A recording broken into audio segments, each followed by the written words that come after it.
Hello, in this video I'm going to show you how to activate loudspeaker in a call.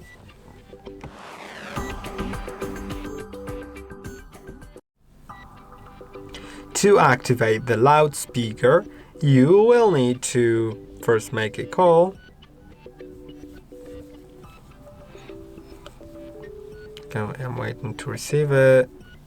Now I have received it, and I'm going to mute myself just so it doesn't interfere.